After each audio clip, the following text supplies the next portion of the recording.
चलेगा, वो टीवी पे चलेगा और आवाज आएगी तो अच्छा नहीं है। ये सांसद जी लगातार कश्मीरी पंडित पे हमला हो रहा है, क्या कहेंगे जम्मू कश्मीर? देखिए, ये पिछली सरकारों में जो एक पद्धति लोगों ने इस्तेमाल की थी कि सिर्फ कश्मीर में एक ही विचारधारा के लोग रहेंगे, तो वो विचारधारा को वो लोग अभी भी फंड कर रहे हैं। बाहरी देशों के जैसे पाकिस्तान भी हुआ, उसमें अन्य देश भी हैं जो भारत के दुश्मन हैं। काफ़ी हद तक हमारी सरकार ने वहाँ पर काबू कर लिया है, लेकिन ये दुखद है कि अगर वहाँ हत्या अभी भी ये लोग अपनी मानसिकता से बाज नहीं आ रहे हैं, तो ये लोग तो जान लें, जो भी आतंकवादी किस्म के ख्यालात के लोग हैं या जो भी तुष्टीकरण की राजनीति को बढ़ावा दे रहे हैं, जो भी चाह रहे हैं यशस्वी प्रधानमंत्री मोदी जी पर कोई दाग लगे या हमारी सरकार वहाँ पर स्थिर हो चुकी है, हज़ारों करोड़ का काम चल रहा है कश्मीर में, वहाँ की उन्नति को बाधा बांधने के लिए ये कुछ लोकल गलत मानसिकता के लोग हैं जहाँ वहाँ पर रहते भी हैं और इनको फंड किया जाता है। ये लोग पैसे के बल पर, ये लोग पैसा लेके काम कर रहे हैं। अब ये वो मानसिकता भी नहीं रही। मैं आपको बता दूं, ये पैसा पाते हैं और एक अटैक करते हैं, तो ये लोग पैसा कमाने के लिए अब अटैक कर रहे हैं। इनकी सोच, अब वो जिनको आप कहें कि लोकल गुंडा होगा, लोकल बदमाश होगा, लोकल हत्यारा होगा, अब वो बाहर से उसको पैसा ट्रांसफ़र होता है, पैसा आता है और वो ऐसे चीज़ों को अंजाम देता है ताकि नेशनल न्यूज़ बने, इंटरनेशनल न्यूज़ बने और यूएन में पता चले कि भाई वहाँ पर अभी भी शांति नहीं है। लेकिन ये लोगों को मैं बता देना चाहता हूँ, ये यशस्वी प्रधानमंत्री मोदी जी कि मेरे प्रभु भोलेनाथ की, मेरे महादेव की नगरी है और उनके चरणों में मैं महादेव के यहाँ से आप लोगों को बोल रहा हूँ, जहाँ तक मेरी आवाज़ जाती है, ये मोदी जी की सरकार है और मोदी जी की सरकार में ऐसे सारे तत्वों, ये सारे टेररिस्ट मूवमेंट वाले लोग, आप लोग जान लें कि आप लोगों के मंसूबे सफल नहीं होंगे। यहाँ पर यशस्वी प्रधानमंत्री मोदी जी हैं, वहाँ पर हमारे अमित शाह जी भी हैं, आप उनको ना भूलें, और हमारी शक्तियाँ वहाँ राजनाथ सिंह जी भी हैं। तो हमारी सैन्य बल, हमारी ताकत अब 100 गुना ज़्यादा बढ़ गई है 2014 से लेके 2022 तक। तो अब आप लोगों की कोई भी मंशा पूरी नहीं होगी। ये आप लोग जो बदमाशियां कर रहे हैं या पंडितों को मार रहे हैं, इसको कृपया आप रोक लें। आप लोगों को ढूंढ ढूंढ के पकड़ा जाएगा। आप लोग पाताल में भी रहेंगे तो आप लोग बचेंगे नहीं, बस इतना आप लोग जान लीजिए। कांग्रेस तरह से तैयारी कर रही है, उसको देखकर क्या लगता है? नहीं, बहुत अच्छी बात है। 22 साल बाद उनको एक ऐसा अध्यक्ष मिला। खड़गे साहब को मैं महादेव की नगरी से, यशस्वी प्रधानमंत्री मोदी जी की नगरी से मैं उनको साधुवाद देता हूं, बहुत सारी शुभकामनाएं देता हूं। साथ में शुभकामनाएं ये भी देता हूं कि मैं जानता हूं कि वो पोस्टर हैं, एक चेहरा है, सिर्फ रिमोट कंट्रोल 10 जनपद है, तो इस चेहरे को मैं शुभकामनाएं देता हूं। एक खाली चेहरा बदला है, सारा ऑपरेशन तो गांधी परिवार से ही होगा। रवि जी, बात की जाए, पाकिस्तान का साथ चीन दे रहा है लगातार। देखिए, ये तो जग जाहिर बात है और जो भी है, लेकिन अब ये किसी का साथ कोई भी दे दे, ये भारत अब नया भारत है, ये यशस्वी प्रधानमंत्री मोदी जी का भारत है। अब इसको, ये हम लोग सोचिए, स्वदेशी हेलीकॉप्टर बना रहे हैं, विक्रांत बना, महादेव सोचिए, और यहाँ महादेव गूंज रहे हैं, जब महादेव का डमरू बज रहा है, उनका त्रिशूल नाच रहा है।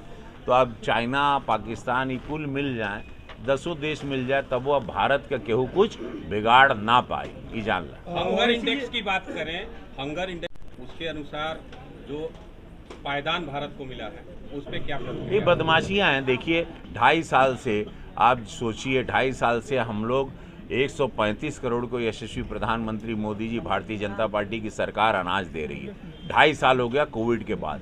ये कुछ बहुत सारी इसमें साजिश है। जब उनको पता चला है कि 13.5% हमारा ग्रोथ हो रहा था जीडीपी में, हम लोग आगे बढ़ रहे थे, तो ये आज मैं आपको बता रहा हूँ, ये बहुत बड़ी साजिश है भारत के खिलाफ, भारत को विश्वगुरु बनने से रोकने के लिए, जबकि पता है कि 2035 तक ये भारत विश्वगुरु बनने के लिए पूरी तरह तैयार है। बाकी इस गणित को लेके मैं भी काफ़ी अचंभित हूँ जो आया है। 135 करोड़ लोगों को अनाज जा रहा है। अपने हाथ भी अभी हम बाढ़ पीड़ितों को गोरखपुर से बांट के आ रहे हैं। अनगिनत अनाज बट रहा है इस सरकार में, जो हमने कभी अपने जीवन में नहीं देखा था। हम भी गांव देहात के लड़के हैं, लेकिन हमने ऐसा, जिसको मैं सही मायने में कहूँ राम राज्य की, जिसकी हम लोगों को तलाश रहती थी कि कबो हमारे देश सोने की चिड़िया रहल, कबो ऐसा हुई, कभी प्रशासन मजबूत हुई, सड़क आई, बिजली आई, अनाज आई, मकान मिली, इलाज खातिर 5 लाख मिली, वो सब राम राज्य के दौर से हम लोग गुजर रहे हैं। हम लोग बहुत भाग्यशाली आएंगे। देखिए क्या स्वास्थ्य व्यवस्था के बोले, हम बोले, अरे राम, कौन दुनिया में रहल है। देखा गोरखपुर में एम्स आ गई। आप लोग स्वास्थ्य व्यवस्थाएं जो पहली होती थी, पहले हमारे यहाँ गोरखपुर में इंसेफ्लाइटिस होता था, 200-250 बच्चे लोगों की मौत होती थी हमेशा। अब हमारे यहाँ 98-99% हमने उस पर काबू पा लिया। हमारे यहाँ मेडिकल सुविधाएं और हमारे मेडिकल कर्मचारी और हमारी जितना भी हम लोगों के कर्मचारी और स्वास्थ्य के लेके ओपीडी से लेके हम लोग पहुँचते हैं। हम लोग दुआरे दुआरे आजकल, मैंने अपने हाथ से कोरोना काल में मेडिसिन दिया। जागरूकता जो दे रहे हैं, जो पूज्य महाराज जी की सरकार में मेडिकल और एजुकेशन पर जितना काम हो रहा है, यशस्वी प्रधानमंत्री मोदी जी का यही ध्यान था। उसी पद चिन्हों पर चल के पूज्य महाराज जी, योगी आदित्यनाथ मुख्यमंत्री उत्तर प्रदेश, हम लोग एजुकेशन पर ध्यान। अब आयुष महाविश्वविद्यालय हमारा गोरखपुर में 300 करोड़ में बन के आ रहा है, जहाँ पे हम लोग आयुष पढ़ाएंगे।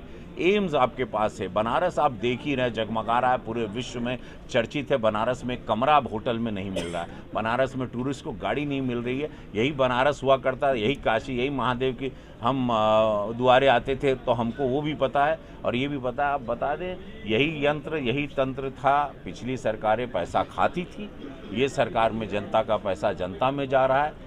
कोई करप्शन नहीं, ना हमारे प्रधानमंत्री पे एगो दाग बा, ना हमारे पूज्य महाराज जी पे एगो दाग बा, ना हमारे सरकार पे, ना हमारे मंत्रिमंडल पे एगो दाग बा। तो अभी अब भूल जाइए, राम राज्य है ये, इसी को कहते थे, इसी का इंतजार था भारत को कि राम राज्य कब आएगा। हम लोग उस स्वर्णमय दौर से गुजर रहे हैं। हम लोग के जीते जी प्रभु राम का मंदिर बन रहा है, बाबा विश्वनाथ का कॉरिडोर हो गया, गंगा जी से मिल गई ना। हम लोगों का भाग्य, हम लोग जी गए हो, जीवित मोक्ष मिल गया हम लोगों को।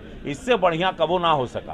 प्लेटलेट्स की दे ले, अब जेकर जौन मन बा, हमके नहीं मालूम बा। हमके तो यह मालूम बटे कि भारतीय जनता पार्टी अपने बल पर, यशस्वी प्रधानमंत्री मोदी जी संगठन के बल पर, अपनी विकास नीतियों पर, अपनी सच्चाई पर, सत्यता पे और विकास पर चल रही है। और हर हर महादेव केहू का सबके प्रणाम बा। हमने अपन पीछे रिजल्ट आप पूरा तो हमके पा गईला, पूरा प्रेम से खोज के ले आप ताड़ और का बचल, अरे मर्दे और का बचल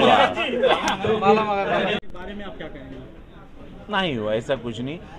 भारतीय जनता पार्टी को आप इतना कमज़ोर ना समझे। विश्व की सबसे बड़ी पार्टी है भारतीय जनता पार्टी। अपने बल पर आई है, बल पर लड़ती है, बल पर जीतती है। अभी हम लोग गुजरात जीतेंगे, हम लोग राजस्थान जीतेंगे, छत्तीसगढ़ जीतेंगे, बिहार भी देखिएगा 2024 में अद्भुत रिजल्ट आएगा। यशस्वी प्रधानमंत्री मोदी जी का नारा पूरे गली गली गूंज रहा है। एक एक आदमी लाभार्थी आज उनको वोट देने, बच्चा बच्चा इस देश का आज मोदी बन चुका है। बच्चा बच्चा अपनी आत्मा से मोदी जी का नाम लेता है। तो अब भूल जाइए कि अभी हम लोगों को किसी की ज़रूरत नहीं है। विकास के रास्ते प्रधानमंत्री जी के सोच के हिसाब से, उनकी कार्यशैली से आज भारतीय जनता पार्टी पूरे भारत में आज मजबूती से 25, 30, 35 साल तक तो भैया हो, विरोधी लोग जाके थोड़ा हिमालय जाके थोड़ा घूम के आइए। 35-40 साल तो हम देखा थी, महादेव एकदम बैठा, एकदम गड़ गई ना। ओवैसी ने पब्लिश बनो रेप में 11 आरोपियों को रिहा करने को लेकर प्रधानमंत्री मोदी पर तंज कसा है। ओवैसी का कहना था कि प्रधानमंत्री चीते छोड़ते हैं, रेपिस्ट को भी छोड़ने लग गए हैं क्या? देखिए, यही सब नेता लोग हैं, यही लोग तुष्टीकरण की राजनीति करके हिंदू मुसलमान कराएं। ये मुसलमान के जितने भी मुसलमान समाज के लीडर हैं, पहली बात तो मुसलमान समाज को इनका बायकॉट करना चाहिए। जितना हमारी सरकार भारतीय जनता पार्टी में मकान से लेकर अनाज इस समुदाय को मिला है, जितनी सुरक्षा मिली ने, तो हर तीसरे दिन इसी उत्तर प्रदेश में दंगा होता था। तो मुसलमान समाज को तो पहले अपने लीडरों को बायकॉट करके भगा देना चाहिए इन लोगों को। ये सब लोग अपना महल बना के लोग दुकान चला रहे हैं, ये सब तुष्टिकरण, इन लीडरों को मुसलमानों को सुनना छोड़ना होगा, तब जाएंगे। प्रधानमंत्री के साथ सबका विकास, सबका विश्वास के साथ चल रहे हैं और मुसलमान समाज 2014 से 22 तक एकदम सुरक्षित चल रहा है। इन लोगों को, इन लीडरों को तो सुनना ही नहीं चाहिए। ये सारे लीडर उन लोगों के स्वार्थी लोग हैं। क्या ओम प्रकाश राजभर बेड की भारी कमी है? लगभग इस समय डेंगू के सभी अस्पतालों में, छोटे बड़े अस्पताल मिला के हजारों की संख्या में मरीज भर्ती हैं। कोई सुनने वाला नहीं है, कोई देखने वाला नहीं है, यहाँ तक कि यहाँ के अधिकारी भी नहीं देखा हम भाई आज आए हमके गोरखपुर का पुजबा तो पूरा बता दे। यशस्वी प्रधानमंत्री मोदी जी का ये जनपद है, लेकिन मैं जनता को भी बता दूं कि आप लोग भी थोड़ा साफ सफाई रखें। अभी ये समय आ गया है कि अपने यहाँ के भी आप लोकल पार्षद हैं, उनको भी ध्यान देना है। आप लोगों के जो लोकल जो वहाँ पर देख रहे हैं, हमारे कार्यकर्ता भी ध्यान दें। जनता को भी सफाई पर ध्यान देना होगा। डेंगू के लिए आपको स्वच्छता भी, हम लोगों का चुनाव भी आ गया है कपारे, तो हम लोगों को एक एक चीज़ पर अभी ध्यान देना है। लेकिन ये आपकी बात मैं ज़रूर यहाँ पे सीएमओ महोदय से, यहाँ से प्रशासन से मैं ज़रूर बात करूँगा। ये अगर कोई जानकारी है या कहीं कुछ किसी ने कोताही की है, उस पर डेफिनेटली कार्रवाई होगी। प्रशांत कुमार ने रवि महाराज में आए हैं, क्या कहना? महादेव के चरणों में आए हैं और अभी गए थे महादेव का मंदिर देखने। हमारे गाँव में महादेव अपने लिए एक मंदिर बना रहे हैं, उसके निरीक्षण के लिए आए थे। फिर आज शाम को अभी एक कार्यक्रम है ताज में, फिर शाम को सोनभद्र में महोत्सव है, वहाँ मुख्य अतिथि के रूप में जा रहे हैं। रवि जी कांग्रेस के राष्ट्रीय अध्यक्ष हुए हैं, तो उनका क्या? खड़गे साहब हुए हैं, बहुत अच्छा सीनियर नेता हैं, बहुत साधुवाद, ढेर सारी शुभकामनाएं। और 21-22 साल बाद उनके यहाँ अध्यक्ष का बदलाव हुआ है, लेकिन सच मानो तो रिमोट कंट्रोल तो 10 जनपद में ही रहेगा, गांधी परिवार में रहेगा। तो ये चेहरे के रूप में आए हैं, तो इनको शुभकामनाएं। जो जिस तरह से लगातार वहाँ कश्मीर में हमला हो रहा है, उसमें क्या कहेंगे? चला हम आवा थे, जिस तरह कश्मीर में हमला हो रहा है उसमें क्या कहेंगे? अभी सब आ गए। छोटा सा लास्ट क्वेश्चन चला।